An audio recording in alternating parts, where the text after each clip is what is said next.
Hola, somos el grupo 6 y al día de hoy hablaremos sobre el bombeo de protones en levaduras, enfocándonos en el efecto de inhibidores del transporte electrónico, desacoplantes e inhibidores de la bomba de protones. Las levaduras pueden llevar a cabo dos tipos de metabolismo quimioorganotróficos, la fermentación y la respiración. Cuando el oxígeno está presente, las levaduras crecen eficazmente sobre el azúcar formando biomasa y CO2. Con respecto a esto, la síntesis de ATP es el proceso para la producción de energía, donde la ATP sintasa desempeña un papel fundamental en la membrana interna de la mitocondria. La membrana interna está compuesta por proteínas que se encargan de bombear o transportar protones desde la matriz hacia el espacio intermembrana mediante diferentes reacciones químicas.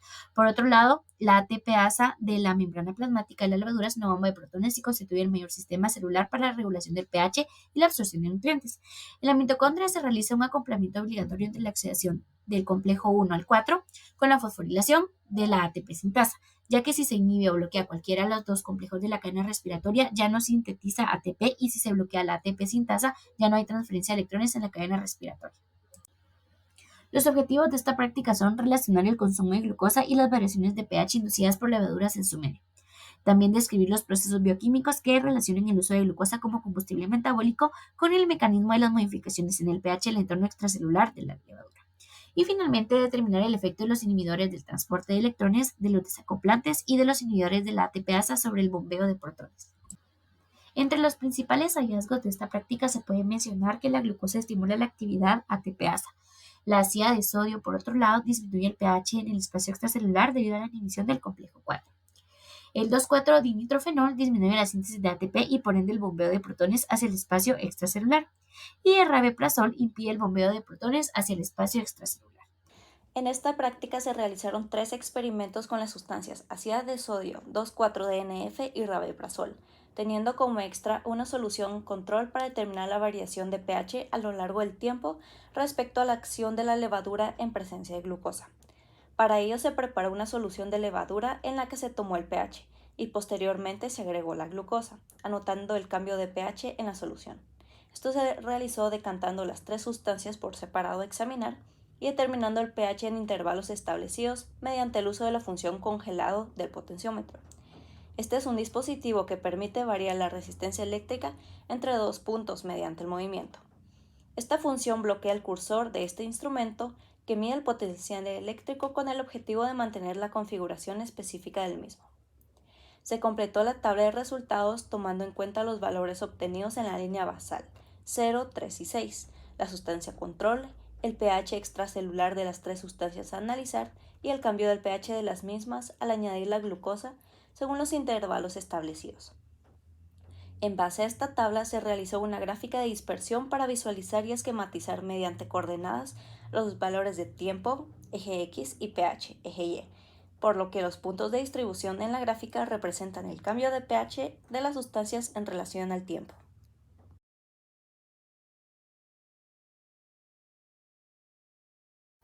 El transporte de protones de adentro hacia afuera de la membrana mitocondrial interna está acompañado de la generación de un gradiente de protones a través de la membrana y los protones se acumulan fuera de la membrana para la generación de una diferencial de potencial electroquímico, como se observa en la figura 1 de los anexos. Como se evidencia en la gráfica 1, se presenta la variación de pH extracelular asociada al catabolismo de la glucosa por la levadura, en presencia de diferentes sustancias. El pH se basa en la concentración de iones hidrógeno, los protones presentes en la solución, por lo que a menor pH extracelular, mayor la concentración de iones hidrógeno y viceversa. En la gráfica 1 se muestra que la solución control obtuvo un comportamiento descendente en cuanto a los valores de pH. Esto debido a que la ATPasa energiza la membrana plasmática mediante la expulsión de protones, lo que genera un potencial eléctrico de membrana, positivo en el exterior y un gradiente de pH ácido en el exterior. También regula el pH intracelular y extracelular para que se produzca el crecimiento celular y la acidificación externa, respectivamente.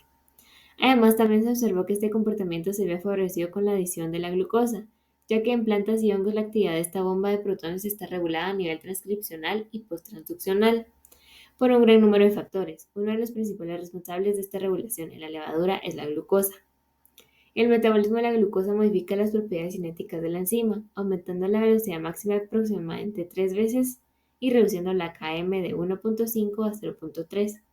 Los azúcares metabolizados por la vía glucolítica, como la glucosa, conducen a un incremento de la actividad de la proteína, por lo que se da un aumento en la cantidad de protones bombeados fuera de la célula, ocasionando de esta manera la disminución del pH.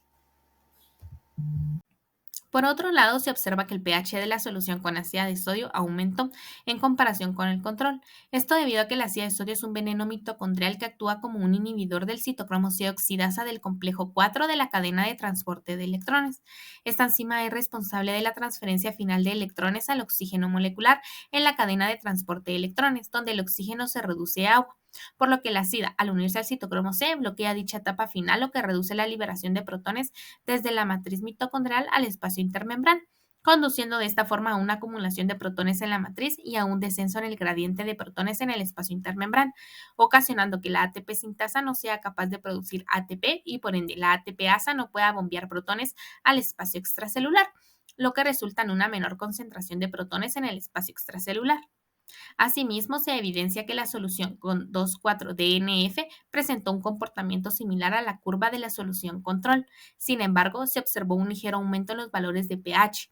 Esto debido a que el 2,4-DNF es un inhibidor de la fosforilación oxidativa en las mitocondrias y actúa como un desacoplante, ya que interrumpe el acoplamiento entre la cadena de transporte de electrones y la producción de ATP, permitiendo que los protones vuelvan a entrar en la matriz mitocondrial sin pasar por la ATP sintasa, por lo que se disipa el gradiente de protones reduciendo la capacidad de la cadena de transporte de electrones para bombear protones al espacio intermembrana. Debido a esto, al tener mayor concentración de protones dentro de la matriz mitocondrial y menor concentración en el espacio intermembrana, la ATP sintasa no es capaz de producir ATP y por ende la ATPasa no puede bombear protones al espacio extracelular, lo que da como resultado un aumento en el pH extracelular comparado con el control. En la gráfica 1 también se observa que cuando se utilizó rabeprazol, el pH de la solución aumentó con respecto a la solución control, esto como consecuencia de que este pertenece a una clase de fármacos conocidos como inhibidores de la bomba de protones IBP, por lo que actúa sobre la ATPasa reduciendo su actividad, con lo que se consigue una menor cantidad de protones bombeados hacia el espacio extracelular. También es importante mencionar que, como se observa en la tabla 1, durante el paso del tiempo el pH disminuyó en todos los casos, incluso en presencia de inhibidores. Esto se debe a que la inhibición es parcial, no total, por lo cual cierto porcentaje de protones sigue siendo liberado al exterior de la célula. Aunado a esto, las levaduras pueden desarrollarse tanto en medios anaeróbicos como aeróbicos, por lo cual pueden llevar a cabo un tipo de catabolismo parcial, como una fermentación, donde el aceptor de hidrógenos del poder reductor es una molécula orgánica. De igual forma, con el comportamiento de las curvas, se puede evidenciar que el efecto inhibidor en la cadena de transporte de electrones, ácido de sodio y la inhibición de la bomba de protones rabeprazol repercuten en gran y mayor medida en el bombeo de protones, ya que el descenso de la magnitud del pH no fue significativo, en comparación con el descenso del mismo si solo se desacopla la fosforilación oxidativa con 2,4-dinitrofenol. Conclusiones. Se evidenció que la adición de la glucosa estimuló la actividad de la H+ATPasa debido a que se observó una disminución en el pH conforme el tiempo pasaba como consecuencia de una mayor concentración de protones bombeados hacia el espacio extracelular. Se concluyó que la ácida de sodio ocasionó un aumento de pH en el espacio extracelular debido a la inhibición del complejo 4, lo que repercutió en una menor concentración de ATP, por lo que la H+ATPasa no pudo bombear protones al espacio extracelular. Además, se determinó que el 2,4-dinitrofenol disminuye la síntesis de ATP y por ende el bombeo de protones hacia el espacio extracelular, lo que aumentó el pH del medio, ya que desacopla la fosforilación oxidativa. Se identificó que el rabeprazol impidió el bombeo de protones hacia el espacio extracelular, ya que se evidenció un pH mayor en el medio debido a la inhibición de la ATPasa. Por último, se evidenció que en presencia de sustancias inhibidoras, el pH extracelular sigue disminuyendo, pero en menor magnitud, ya que se realiza una inhibición parcial, no total. Estas fueron las referencias consultadas y los integrantes del grupo. Gracias.